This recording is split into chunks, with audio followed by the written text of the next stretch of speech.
मैं माननीय प्रधानमंत्री जी से आग्रह करूंगा कि वह अपने विचार को व्यक्त करें।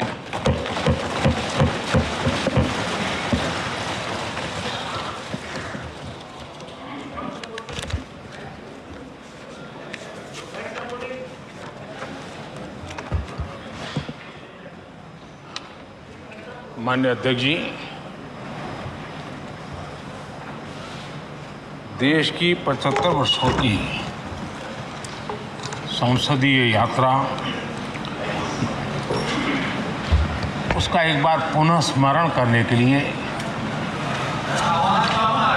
और नए सदन में जाने से पहले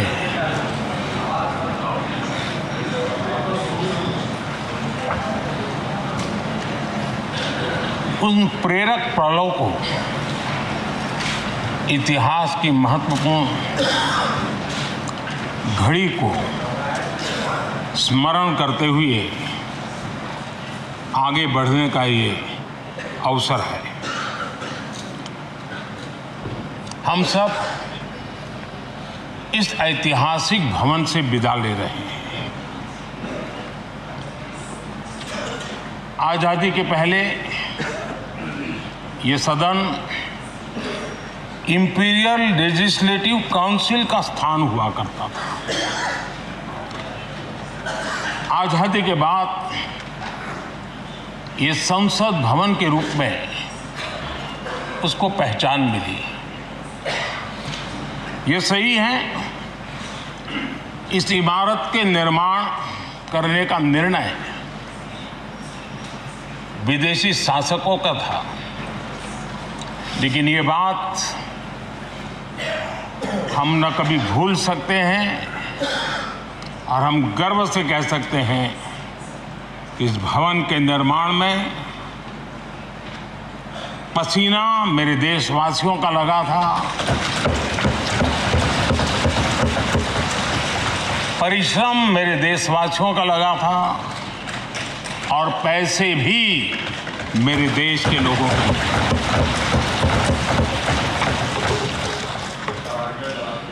इस 75 वर्ष की हमारी यात्रा ने अनेक लोकतांत्रिक परंपराओं और प्रक्रियाओं का उत्तम से उत्तम सृजन किया है और इस सदन में रहे हुए सबने उसमें सक्रियता से योगदान भी दिया है और साक्षी भाव से उसको देखा भी है। हम भले नए भवन में जाएंगे, लेकिन पुराना भवन भी, ये भवन भी आने वाली पीढ़ियों को हमेशा हमेशा प्रेरणा देता रहेगा।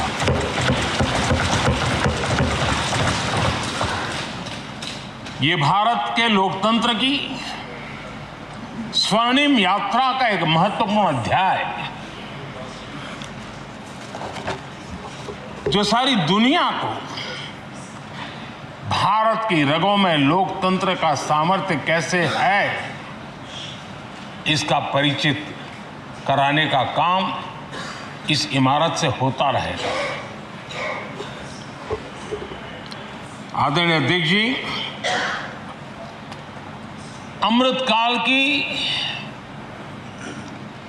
प्रथम प्रभा का प्रकाश राष्ट्र में एक नया विश्वास, नया आत्मविश्वास, नया उमंग, नए सपने, नए संकल्प और राष्ट्र का नया सामर्थ्य उसे भर रहा है।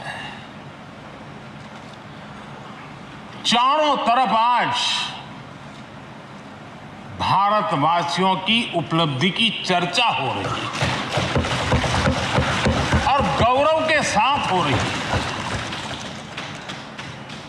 ये हमारे 75 साल के संसदीय इतिहास का एक सामूहिक प्रयास का परिणाम है, जिसके कारण विश्व में आज वो गूंज सुनाई दे रही है। आदरणीय अध्यक्ष जी, चंद्रयान-3 की सफलता न सिर्फ पूरा भारत, पूरा देश अभिभूत है और इसमें भारत के सामर्थ्य का एक नया रूप जो आधुनिकता से जुड़ा है, जो विज्ञान से जुड़ा है, जो टेक्नोलॉजी से जुड़ा है, जो हमारे वैज्ञानिकों के सामर्थ्य से जुड़ा है, जो 140 करोड़ देशवासियों के संकल्प की शक्ति से जुड़ा हुआ है, वो देश और दुनिया पर एक नया प्रभाव पैदा करने वाला है। ये सदन और इस सदन के माध्यम से मैं फिर एक बार देश के वैज्ञानिकों और उनके साथियों को कोटि कोटि बधाइयां देता हूं, उनका अभिनंदन करता हूं।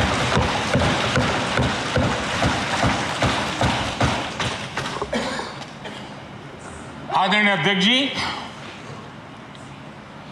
ये सदन ने भूतकाल में जब नेम की समिट हुई थी, सर्वसम्मति से प्रस्ताव पारित करके देश के इस प्रयास को सराहा था। आज G20 की सफलता को भी आपने सर्वसम्मति से सराहा है। मैं मानता हूं देशवासियों का आपने गौरव बढ़ाया है। मैं आपका आभार व्यक्त करता हूं। G20 की सफलता 140 करोड़ देशवासियों की है। ये भारत की सफलता है, किसी व्यक्ति की सफलता नहीं है, किसी दल की सफलता नहीं है। भारत के फेडरल स्ट्रक्चर ने, भारत की विविधता ने 60 स्थानों पर 200 से अधिक समिट और उसकी मेजबानी हिंदुस्तान के अलग अलग रंग रूप में देश की अलग अलग सरकारों ने बड़े आन बान शान से की और ये प्रभाव पूरे विश्व भर के मन पर पड़ा हुआ है। ये हम सबके सेलिब्रेट करने वाला विषय है, देश के गौरवगान को बढ़ाने वाला है। और जैसा आपने उल्लेख किया, भारत इस बात के लिए गर्व करेगा, जब भारत अध्यक्ष रहा उस समय अफ्रीकन यूनियन इसका सदस्य बना। मैं उस इमोशनल पल को भूल नहीं सकता जब अफ्रीकन यूनियन की घोषणा हुई और अफ्रीकन यूनियन के प्रेसिडेंट, उन्होंने एक इंटरव्यू में कहा कि मेरे जीवन में ऐसी पल थी, शायद मैं बोलते बोलते रो पड़ूंगा। आप कल्पना कर सकते हैं कि कितनी बड़ी अपेक्षा और आशाएं पूरी करने का काम भारत के भाग्य में आया। आदरणीय अध्यक्ष जी, भारत के प्रति शक करने का एक स्वभाव कई लोगों का बना हुआ है और जब आजादी मिली तब से चल रहा है। इस बार भी यही था, कोई डिक्लेरेशन नहीं होगा, असंभव है। लेकिन ये भारत की ताकत है कि वह भी हुआ और विश्व सर्वसम्मति से एक साझा घोषणा पत्र लेकर के आगे का रोड मैप लेकर के यहाँ से प्रारंभ हुआ है। और अध्यक्ष जी, आपके नेतृत्व में, क्योंकि भारत की अध्यक्षता नवंबर के आखिरी दिन तक है, इसलिए अभी हमारे पास जो समय है उसका उपयोग हम करने वाले हैं और आपकी अध्यक्षता में दुनिया भर के ये जो G20 के सदस्य हैं, P20 पार्लियामेंट के स्पीकर्स की एक समिट, जैसे आपने घोषणा की, सरकार का आपके इस प्रयासों को पूरा समर्थन रहेगा, पूरा सहयोग रहेगा। आदरणीय अध्यक्ष जी, हम सबके लिए गर्व की बात है कि आज भारत विश्व मित्र के रूप में अपनी जगह बना पाया है। पूरा विश्व भारत में अपना मित्र खोज रहा है। पूरा विश्व भारत की मित्रता को अनुभव कर रहा है और उसका मूल कारण है हमारे जो संस्कार है, वेद से विवेकानंद तक जो हमने पाया है। सबका साथ सबका विकास का मंत्र आज विश्व को हमें साथ लाने में जोड़ रहा है। आदरणीय अध्यक्ष जी, ये सदन से विदाई लेना एक बहुत ही भावुक पल है। परिवार भी अगर पुराना घर छोड़ करके नए घर जाता है तो बहुत सारी यादें कुछ पल के लिए उसको झकझोर देती है। और हम जब ये सदन को छोड़ के जा रहे हैं तो हमारा मन मस्तिष्क भी उन भावनाओं से भरा हुआ है, अनेक यादों से भरा हुआ है। खट्टे मीठे अनुभव भी रहे हैं, नोकझोंक भी रही है, कभी संघर्ष का माहौल भी रहा है और कभी इसी सदन में उत्सव और उमंग का माहौल भी रहा है। ये सारी स्मृतियां हमारे साथ हम सबकी साझी स्मृतियां हैं। ये हम सबकी साझी विरासत है और इसलिए इसका गौरव भी हम सबका साझा है।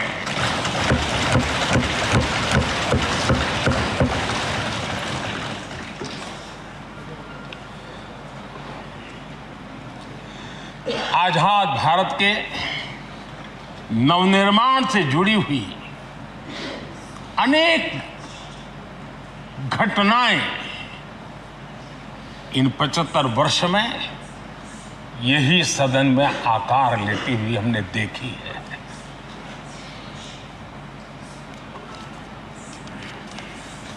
आज हम जब इस सदन को छोड़ करके नए सदन की ओर प्रस्थान करने वाले हैं तब भारत के सामान्य मानवीय की भावनाओं को जहां जो आदर मिला है, सम्मान मिला है, उसकी अभिव्यक्ति का भी एक अवसर है। और इसलिए आदरणीय अध्यक्ष जी, मैं पहली बार जब संसद का सदस्य बना और पहली बार एक सांसद के रूप में इस भवन में मैंने प्रवेश किया तो सहज रूप से मैंने इस संसद भवन के डोर पक्ति पर अपना शीश झुका करके इस लोकतंत्र के मंदिर को श्रद्धा भाव से नमन करते हुए मैंने पैर रखा था। वो पल मेरे लिए भावनाओं से भरी हुई थी। मैं कल्पना नहीं कर सकता था, लेकिन भारत के लोकतंत्र की ताकत है, भारत के सामान्य मानवीय की लोकतंत्र के प्रति श्रद्धा का प्रतिबिंब है कि रेलवे प्लेटफॉर्म पर गुजारा करने वाला एक गरीब परिवार का बच्चा पार्लियामेंट पहुंच गया।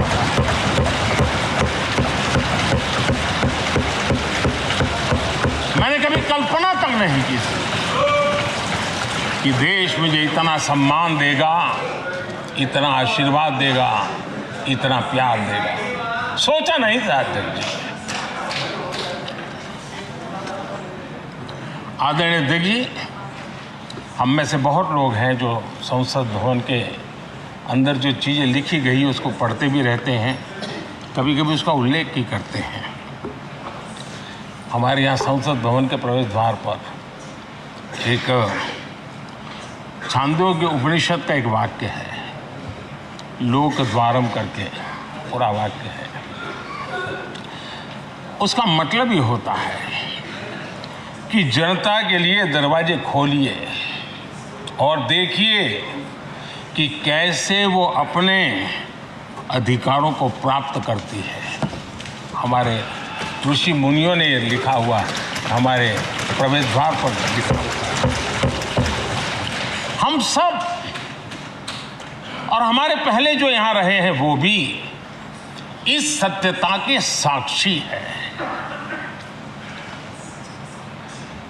आदरणीय अध्यक्ष जी, समय रहते जैसे जैसे वक्त बदलता गया, यह हमारे सदन की संरचना भी निरंतर बदलती रही है और अधिक समावेशी बनती गई है।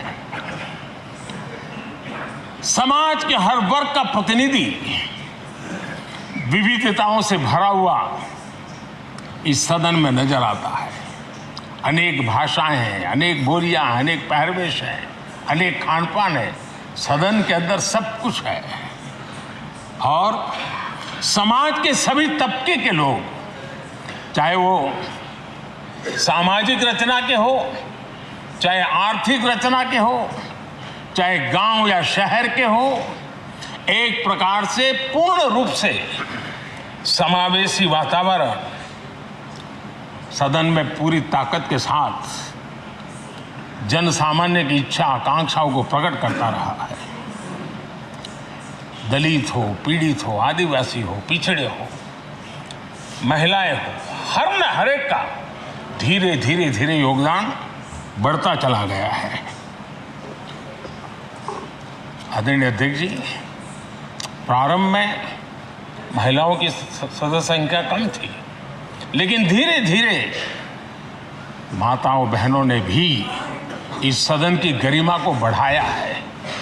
इस सदन के गरिमा में बहुत बड़ा बदलाव लाने में उनका योगदान रहा है।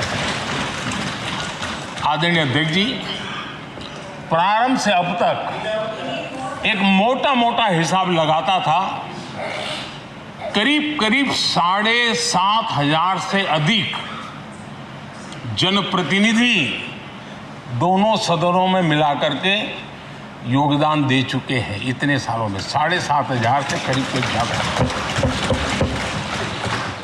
इस कालखंड में करीब 600 महिला सांसदों ने भी इस सदन की गरिमा को बढ़ाया है, दोनों सदन की। और आदरणीय अध्यक्ष जी, आप जानते हैं कि इस सदन में आदरणीय इंद्रजीत गुप्ता जी 43 ईयर, अगर मेरी गलती नहीं हो तो 43 ईयर इस सदन में लंबा समय बैठ करके इस सदन के साक्षी बनने का उनको सौभाग्य मिला। और यही सदन है आदरणीय अध्यक्ष जी जहां शकीकुर रहमान जी 93 की एज में भी सदन में अपना योगदान देते रहे, जबकि उनकी उम्र 93। और आदरणीय अध्यक्ष जी, ये भारत के लोकतंत्र की ताकत है कि 25 साल की उम्र की चंद्रमणि मुर्मू इस सदन की सदस्य बनी थी। सिर्फ 25 साल की उम्र की सबसे छोटी उम्र की सदस्य बनी थी। आदरणीय अध्यक्ष महोदय, वाद विवाद, कटाक्ष, ये सब कुछ हम सब ने अनुभव किया है, हम सब ने इनिशिएट भी किया है, कोई बात नहीं रही है। लेकिन उसके बावजूद भी शायद जो परिवार भाव हम लोगों के बीच में रहा है, हमारे पहले की पीढ़ियों में भी रहा है, जो लोग प्रचार माध्यमों से हमारे यहाँ का रूप देखते हैं और बाहर निकलते ही हमारा जो अपनापन होता है, परिवार भाव होता है, वो एक अलग ही ऊंचाई पर ले जाता है। और ये भी इस सदन की ताकत है, एक परिवार भाव। और उसके साथ साथ हम कभी कड़वाहट पाल करके नहीं जाते हैं, हम उसी प्यार से सदन छोड़ने के कई वर्षों के बाद भी मिल जाए तो भी उस प्यार को कभी भूलते नहीं है, उस स्नेह भरे याद दिनों को भूलते नहीं है। वो मैं अनुभव कर सकता हूँ। आदरणीय अध्यक्ष जी, हमारे पहले भी और वर्तमान भी हमने कई बार देखा है कि अनेक संकटों के बावजूद भी, अनेक असुविधाओं के बावजूद भी सांसद सदन में आए हैं और उन्होंने शारीरिक पीड़ा भी असह्य हो तो भी सदन में एक सांसद के रूप में, जनप्रतिनिधि के रूप में अपना कर्तव्य निभाया है। ऐसी अनेक घटनाएं आज हमारे सामने हैं। गंभीर गंभीर बीमारियों के बावजूद भी कोई व्हीलचेयर में आना पड़ा, किसी को डॉक्टरों को बाहर खड़े रख करके अंदर आना पड़ता, लेकिन सभी सांसदों ने कभी न कभी इस प्रकार से अपनी भूमिका निभाई। कोरोना काल हमारे सामने उदाहरण है। हर परिवार में रहता था कहीं बाहर जाए तो मौत को बुलावा न दे दे, उसके बावजूद भी हमारे माननीय सांसद दोनों सदन में कोरोना काल के इस संकट की घड़ी में भी सदन में आए, अपना कर्तव्य निभाया। हमने राष्ट्र का काम रुकने नहीं दिया। आवश्यकता पड़ी, डिस्टेंस रखना भी था और बार बार टेस्टिंग भी करना पड़ता था। सदन में आते थे लेकिन मास्क पहनना पड़ता था। बैठने की रचना भी अलग अलग की, समय भी बदले गए। हर चीज के साथ राष्ट्र का काम रुकना नहीं चाहिए, इस भाव से सभी सदस्यों ने इस सदन को अपने कर्तव्य का महत्वपूर्ण अंग माना, संसद को चलाए रखा। और मैंने देखा है कि इस सदन से इतना लगाव लोगों का रहता है कि पहले कभी हम देखते थे कोई 30 साल पहले सांसद रहा होगा, कोई 35 साल पहले रहा होगा, लेकिन वो सेंट्रल हॉल तो जरूर आएगा। जैसे मंदिर जाने की आदत होती है वैसे उनको सदन में आने की आदत है। इस जगह का लगाव बन जाता है, एक आत्मीय भाव से जुड़ाव हो जाता है। और ऐसे बहुत से पुराने लोग हैं जो आते जाते में मन करता है जरा चलो एक चक्कर काटते। आज उनका जनप्रतिनिधि के नाते दायित्व तो नहीं है, लेकिन भूमि के प्रति उनका लगाव हो जाता है। ये सामर्थ्य होता है इस सदन का। आदरणीय अध्यक्ष महोदय, आजादी के बाद बहुत बड़े बड़े विद्वान लोगों ने बहुत आशंकाएं व्यक्त की थी, पता नहीं देश का क्या होगा, चल पाएगा कि नहीं चल पाएगा, एक रहेगा कि बिखर जाएगा, लोकतंत्र बना रहेगा नहीं, 50। लेकिन इस देश की संसद की ताकत है कि पूरे विश्व को गलत सिद्ध कर दिया और ये राष्ट्र पूरे सामर्थ्य के साथ आगे बढ़ता रहा। और इस विश्वास से कि हम भले आशंकाएं होंगी, घने काले बादल होंगे, लेकिन सफलता प्राप्त करते रहेंगे।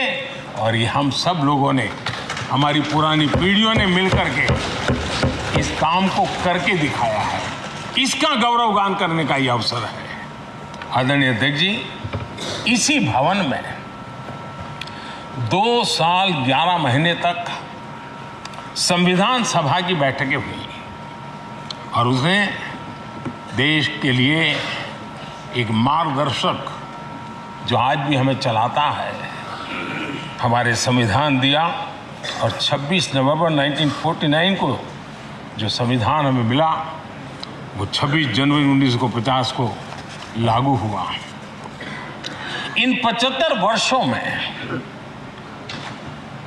सबसे बड़ा जो अचीवमेंट है वो ये है कि देश के सामान्य मानवी का इस संसद पर विश्वास बढ़ता ही गया है। और लोकतंत्र की सबसे बड़ी ताकत यही है कि इस महान संस्था के प्रति, इस महान इंस्टीट्यूशन के प्रति, इस व्यवस्था के प्रति उनका विश्वास अटूट रहे, विश्वास उनका बना रहे। इन 75 वर्षों में हमारी संसद ने जन भावनाओं की अभिव्यक्ति का भवन भी बना दिया। यहाँ जन भावनाओं की पुरजोश अभिव्यक्ति हम देखते हैं, राजेंद्र बाबू से लेकर डॉक्टर कलाम, रामनाथ जी कोविंद और अभी द्रौपदी मुर्मू जी, इन सब के संबोधन का लाभ हमारे सदनों को मिला है, उनका मार्गदर्शन मिला है। आदरणीय अध्यक्ष जी, पंडित नेहरू जी, शास्त्री जी, वहां से लेकर के अटल जी, मनमोहन सिंह जी तक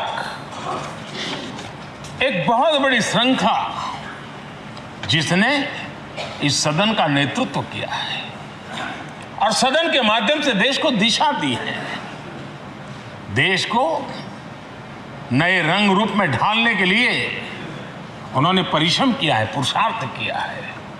आज उन सब का गौरवगान करने का भी अवसर है। आदरणीय अध्यक्ष जी, सरदार वल्लभ भाई पटेल, लोहिया जी, चंद्रशेखर जी, आडवाणी जी, न जाने अनगिनत नाम जिन्होंने हमारे इस सदन को समृद्ध करने में, चर्चाओं को समृद्ध करने के लिए, देश के सामान्य से सामान्य व्यक्ति की आवाज को ताकत देने का काम इस सदन में किया है। विश्व के भी अनेक राष्ट्राध्यक्षों ने हमारे इन सदनों को संबोधित करने का भी अवसर आए हैं और उनकी बातों में भी भारत के लोकतंत्र के प्रति आदर का भाव व्यक्त हुआ है। आदरणीय अध्यक्ष जी, उमंग उत्साह के पल के बीच भी कभी सदन की आंख से आंसू भी बहे। ये सदन दर्द से भर गया जब देश को 3 अपने प्रधानमंत्री उनको अपने कार्यकाल में ही खोने की नौबत आई, नेहरू जी, शास्त्री जी और इंदिरा जी। तब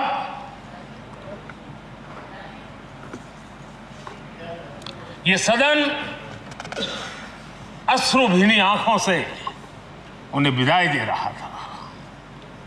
आदरणीय अध्यक्ष जी, अनेक चुनौतियों के बावजूद भी हर स्पीकर ने, हर सभापति ने बेहतरीन तरीके से दोनों सदनों को सुचारू रूप से चलाया है और अपने कार्यकाल में उन्होंने जो निर्णय किए वो निर्णय मावलंकर जी से काल से शुरू हुए हो या सुमित्रा जी के कालखंड के हो या बिरला जी के, आज भी उन निर्णयों को रेफरेंस पॉइंट माना जाता है। ये काम हमारे करीब 17 स्पीकर और उसमें 2 हमारी महिला स्पीकर ने भी, और मावलंकर जी से लेकर के सुमित्रा ताई तक और बिरला जी का मार्गदर्शन आज भी हमें मिल रहा है। हर एक ने अपनी अपनी शैली रही है, लेकिन उन्होंने सबको साथ लेकर के नियमों कानूनों के बंधन में इस सदन को हमेशा ऊर्जावान बनाए रखा है। मैं आज उन सभी स्पीकर महोदय को भी आज वंदन करता हूं, अभिनंदन करता हूं। आदरणीय अध्यक्ष जी, ये सही है कि हम जनप्रतिनिधि अपनी अपनी भूमिका निभाते हैं, लेकिन सातत्यपूर्ण तरीके से हमारे बीच जो ये टोली बैठती है उनकी भी कई पीढ़ियां बदल गई है। कभी कागज लेके दौड़ के आते हैं, उनका भी योगदान कम नहीं है।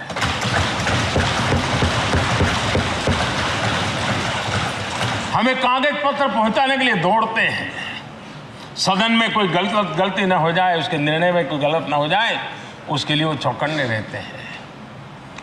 जो काम इनके द्वारा हुआ है उसने भी सदन के क्वालिटी ऑफ गवर्नेंस में तेजी लाने में बहुत बड़ी मदद की है। मैं उन सभी साथियों का और इनके पूर्व में जो रहे हैं उनका भी हृदय से अभिनंदन करता हूं। इतना ही नहीं, सदन मतलब ये खंड ही नहीं है, इस पूरे परिसर में अनेक लोगों ने, किसी ने हमें चाय पिलाई होगी, किसी ने पानी पिलाया होगा, किसी ने रात रात चली हुई सदन को किसी को भूखा पेट रहने नहीं दिया होगा, कई प्रकार की सेवाएं की होगी। किसी ने माली ने इसके बाहर के एनवायरनमेंट को संभाला होगा, किसी ने इसकी सफाई की होगी। न जाने कितने ही अनगिनत लोग होंगे जिन्होंने हम सब अच्छे ढंग से काम कर सके, और यहां जो काम हो वो काम देश को आगे बढ़ाने के लिए अधिक से अधिक तेजी से हो, उसके लिए जो माहौल बनाना, व्यवस्था बनाना, उसके लिए जिसने योगदान दिया है, मेरी तरफ से भी और इस सदन की तरफ से भी मैं उनका विशेष रूप से नमन करता हूं।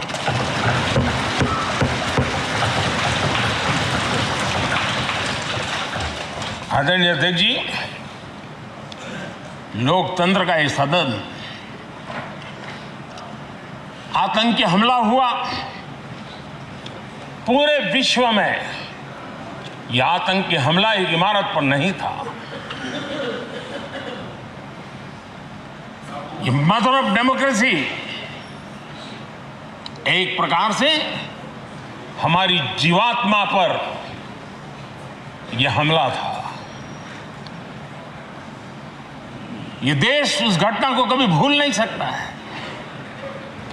लेकिन आतंकियों से लड़ते लड़ते सदन को बचाने के लिए और हर सदस्य को बचाने के लिए जिन्होंने अपने सीने पर गोलियां झेली, आज मैं उनको भी नमन करता हूं। हमारे बीच नहीं है, लेकिन उन्होंने बहुत बड़ी रक्षा की है। आदरणीय अध्यक्ष जी, जब आज हम इस सदन को छोड़ रहे हैं, तब मैं उन पत्रकार मित्रों को भी याद करना चाहता हूं जिन्होंने जीवन में, कुछ लोग तो ऐसे हैं जिन्होंने पूरा जीवन अपने कार्यकाल में संसद के काम को ही उन्होंने रिपोर्ट किया है। एक प्रकार से वो जीवंत साक्षी रहे हैं।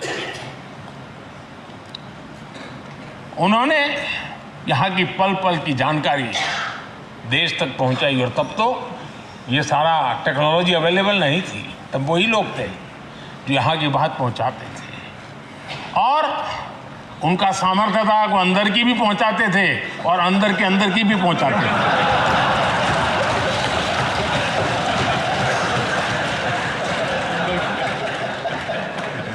और मैंने देखा कि ऐसे पत्रकारिता जिन्होंने संसद को कवर किया, शायद उनके नाम जाने नहीं जाते होंगे, लेकिन उनके काम को कोई भूल नहीं सकता है। और खबरों को लिए नहीं, भारत की इस विकास यात्रा को संसद भवन से समझने के लिए उन्होंने अपनी शक्ति खपा दी थी।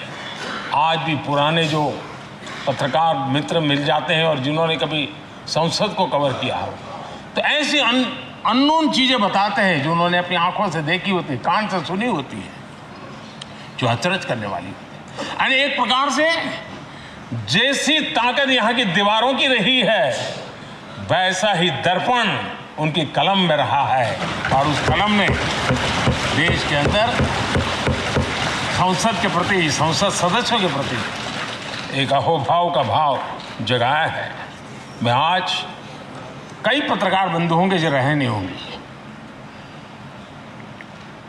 लेकिन मेरे लिए जैसा ये सदन छोड़ना भावुक पल है, मैं पक्का मानता हूं इन पत्रकार बंधुओं के लिए भी ये सदन छोड़ना उतना ही भावुक पल होगा, क्योंकि इनका लगाव हमसे भी ज्यादा रहे हैं। कुछ तो पत्रकार ऐसे होंगे जो हम लोगों की टर्म से भी समय उन्होंने काम किया होगा।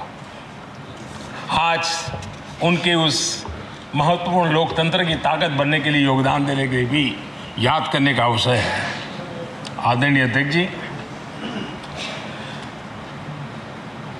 जब हम सदन के अंदर आते हैं,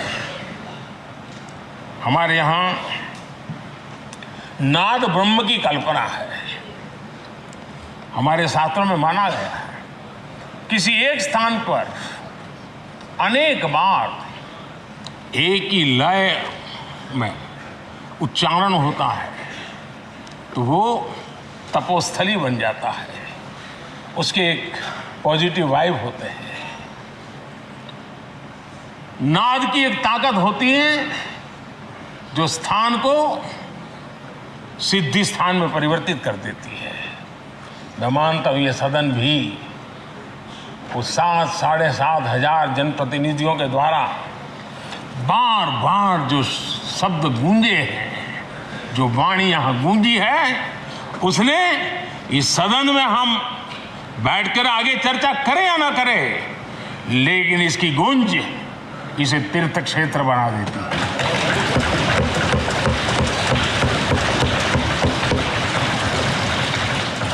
एक जागृत जगह बन जाती है और लोकतंत्र की प्रति श्रद्धा रखने वाला व्यक्ति आज से 50 साल के बाद भी जब यहां देखने के लिए भी आएगा तो उसे उस गूंज की अनुभूति होगी कि कभी भारत की आत्मा की आवाज यहां पर गूंजती थी। और इसलिए अध्यक्ष महोदय, ये वो सदन है जहां कभी भगत सिंह, बटुकेश्वर दत्त, उन्होंने अपनी वीरता सामर्थ्य से अंग्रेज सल्तनत को जगा दिया था बम का धमाका करके। वो बम की गूंज भी जो देश का भला चाहते हैं उनको कभी सोने नहीं देती। आदरणीय अध्यक्ष जी, ये वो सदन है जहां पंडित जी को इसलिए भी याद किया, अनेक बातों के लिए याद किया जाएगा, लेकिन हम जरूर याद करेंगे इसी सदन में पंडित नेहरू का at the stroke of midnight की गूंज हम सबको प्रेरित करती रहेगी। और इसी सदन में अटल जी ने कहा था, वो शब्द आज भी गूंज रहे हैं इस सदन में, सरकारें आएगी जाएगी, पार्टियां बनेगी बिगड़ेगी, लेकिन ये देश रहना चाहिए।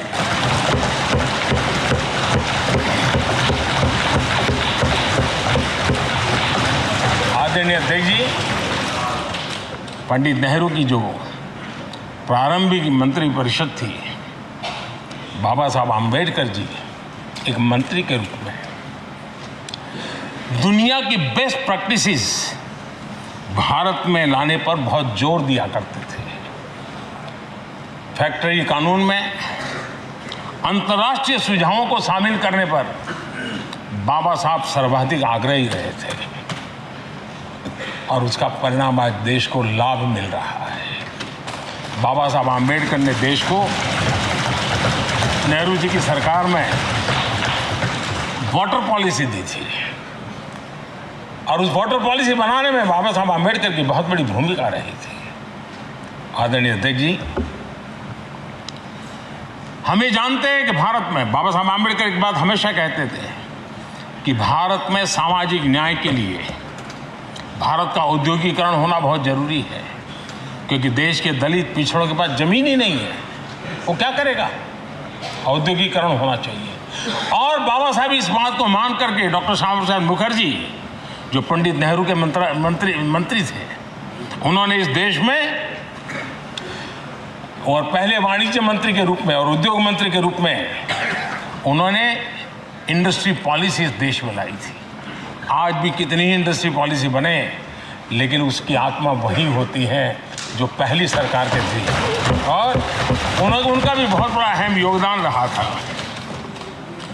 आदरणीय अध्यक्ष जी, लाल बहादुर शास्त्री जी ने 65 के युद्ध में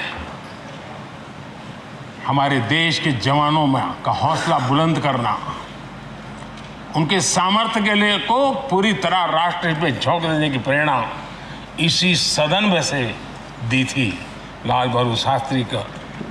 और यहीं पर उन्होंने ग्रीन रिवॉल्यूशन के लिए एक मजबूत नींव लाल बहादुर शास्त्री जी ने रखी थी। आदरणीय अध्यक्ष जी, बांग्लादेश की मुक्ति का आंदोलन और उसका समर्थन भी इसी सदन ने इंदिरा गांधी के नेतृत्व में किया था। इसी सदन ने इमरजेंसी में लोकतंत्र पर होता हुआ हमला भी देखा था और इसी सदन ने भारत के लोगों की ताकत को एहसास कराते हुए मजबूत लोकतंत्र की वापसी भी इसी सदन ने देखी थी। वो राष्ट्रीय संकल्प भी देखा था, ये सामर्थ्य भी देखा था। आदरणीय अध्यक्ष जी, ये सदन इस बात का हमेशा ऋणी रहेगा क्योंकि इसी सदन में हमारे पूर्व प्रधानमंत्री चरण सिंह जी ने ग्रामीण मंत्रालय का गठन किया था, रूरल डेवलपमेंट मिनिस्ट्री। इसी सदन में मतदान की उम्र 21 से 18 करने का निर्णय हुआ था और देश की युवा पीढ़ी को इसका योगदान देने के लिए प्रेरित किया गया है, उत्साहित किया गया था। हमारे देश ने गठबंधनों की सरकारें देखी, पीपी सिंह जी हो, चंद्रशेखर जी, और बाद में एक सिलसिला चला। लंबे अरसे से एक दिशा में देश जा रहा था, आर्थिक नीतियों के बोझ तले देश दबा हुआ था, लेकिन नरसिम्हा राव की सरकार थी जिन्होंने हिम्मत के साथ पुरानी आर्थिक नीतियों को छोड़ करके नई राह पकड़ने का फैसला किया था, जिसके आज देश को परिणाम मिल रहे। अटल बिहारी वाजपेयी जी का सरकार भी हमने इसी सदन ने देखी। सर्व शिक्षा अभियान देश में आज वो महत्वपूर्ण बन गया है। आदिवासी कार्यालय मंत्रालय अटल जी ने बनाया, नॉर्थ ईस्ट का मंत्रालय अटल जी ने बनाया। न्यूक्लियर टेस्ट भारत के सामर्थ्य का परिचायक बन गया। और इसी सदन में मनमोहन जी की सरकार कैश फॉर वोट को भी, उस कांड को भी सदन ने देखा है।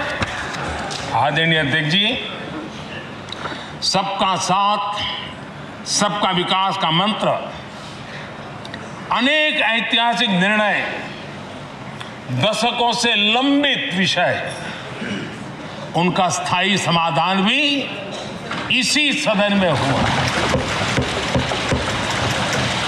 आर्टिकल 370 ये सदन हमेशा हमेशा गर्व के साथ कहेगा, इस सदन के कारण one nation one tax GST का निर्णय भी इसी सदन ने किया। One rank one pension OROP ये भी इसी सदन ने देखा। गरीबों के लिए 10% आरक्षण कोई विवाद के बिना पहली बार देश में करने में सफल है। आदरणीय अध्यक्ष जी, भारत के लोकतंत्र में तमाम उतार चढ़ाव हमने देखे हैं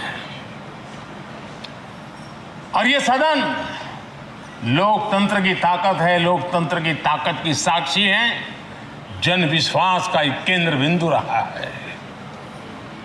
इस सदन की विशेषता देखिए और दुनिया के लोगों का आज भी आश्चर्य होता है। यह सदन है जिसमें कभी 4 सांसद वाली पार्टी सत्ता में होती थी और 100 सदस्य वाली पार्टी विपक्ष में बैठती थी। ये भी सामर्थ्य इस सदन के लोकतंत्र की ताकत का परिचय कराता है।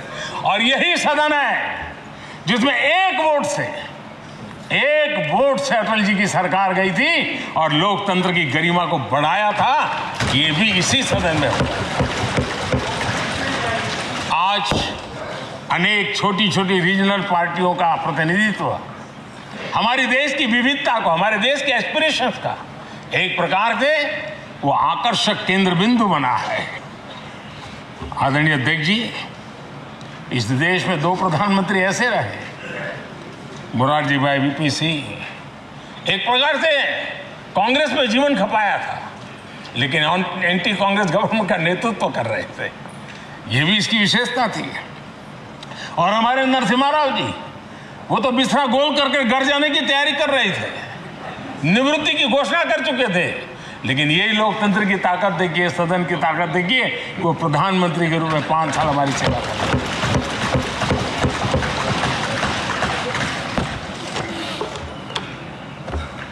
आदरणीय अध्यक्ष जी, सबकी सहमति से कठिन कार्य होते हुए हमने देखे हैं।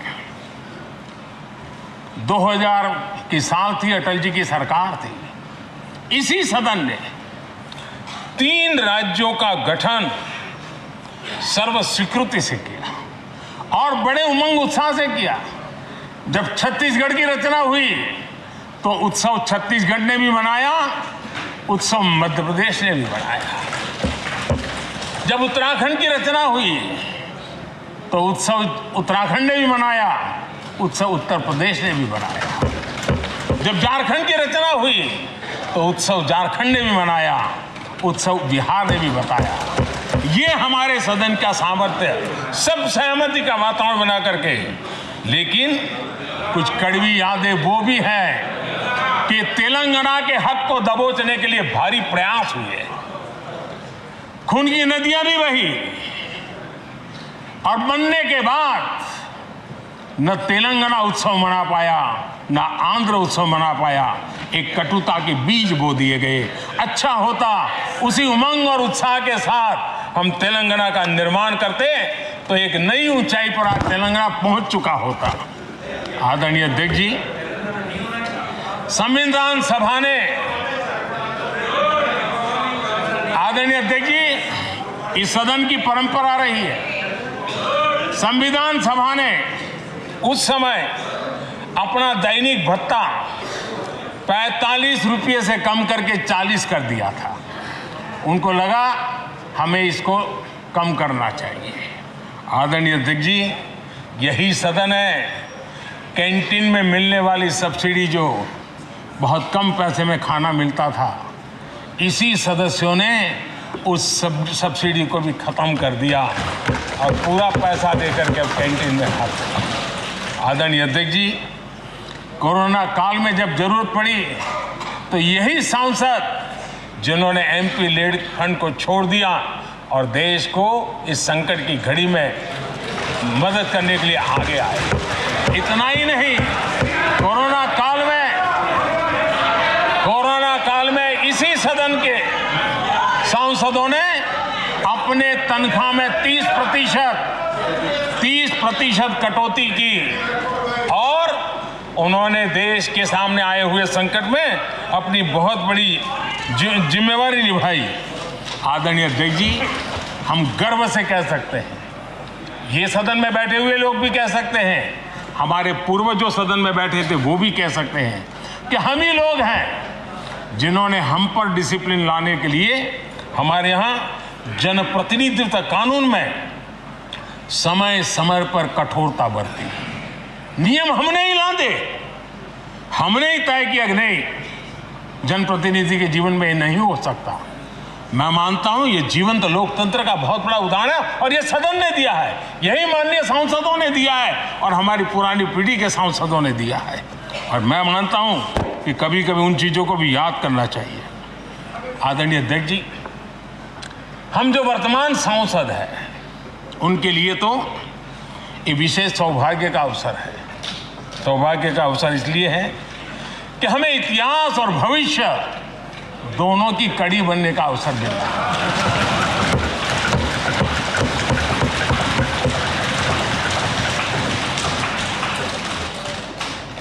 कल और आज से जुड़ने का हमें अवसर मिल रहा है और आने वाली कल निर्माण करने का एक नया विश्वास, नया उमंग, नए उत्साह के साथ हम यहां से विदाई लेने वाले हैं। आदरणीय अध्यक्ष महोदय, आज का दिवस सिर्फ और सिर्फ इस सदन के सभी 7,500 जनप्रतिनिधि रह चुके हैं उनके गौरवगान का पल है। इन दीवारों से हमने जो प्रेरणा पाई है, जो नया विश्वास पाया है उसको लेकर जाने का है। बहुत सी बातें ऐसी थी जो सदन में हर किसी की ताली की हकदार थी, लेकिन शायद राजनीति उसमें भी आड़े आ रही। नेहरू जी के योगदान का गौरव गान अगर इस सदन में होता है, कौन सदस्य होगा जिसको ताली बजाने का मन न कर जाए। लेकिन उसके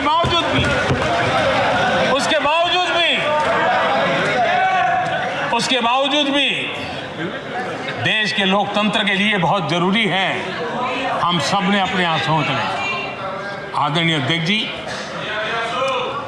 मुझे पूरा विश्वास है कि आपके मार्गदर्शन में और इस अनुभवी माननीय सांसदों के सामर्थ्य से हम नई संसद में जब जाएंगे तो नए विश्वास के साथ जाएंगे। मैं फिर एक बार आज पूरा दिवस आपने इन पुरानी स्मृतियों को ताज़ा करने के लिए दिया, एक अच्छे वातावरण में सबको याद करने का मौका दिया। इसके लिए मैं आप सब का आपका हृदय से आभार व्यक्त करता हूं और मैं सभी सदस्यों से आग्रह करूंगा कि अपने जीवन की ऐसी मधुर यादों को यहाँ हम जरूर व्यक्त करें ताकि देश तक पहुँचे कि सचमुच में ये हमारा सदन, ये हमारे जनप्रतिनिधियों की गतिविधि सच्चे अर्थ में देश को समर्पित है, इसका भाव लोगों के तक पहुँचे। इसी एक अपेक्षा के साथ मैं फिर एक बार इस धरती को प्रणाम करता हूँ, इस सदन को प्रणाम करता हूँ।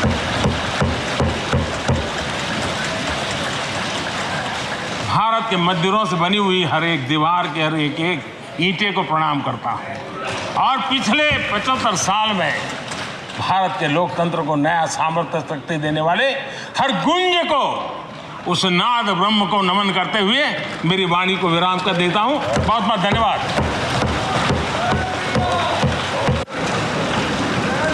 माननीय सदस्यगण, माननीय प्रधानमंत्री जी ने इस सदन की सीख, अनुभव, यहाँ की प्रेरणा, यहाँ की गूंज के बारे में व्यक्त किया है। मैं ये अपेक्षा करूँगा कि आज का दिन इसी तरीके से सकारात्मक वातावरण में हम चर्चा करें, सकारात्मक विषय रखें और जो कुछ भी यहाँ से सीखा है, हमारे पूर्वजों ने जो कुछ भी इस देश को, लोकतंत्र को दिया है, उसके बारे में सकारात्मक विचार रखें। आप सभी को बहुत बहुत धन्यवाद।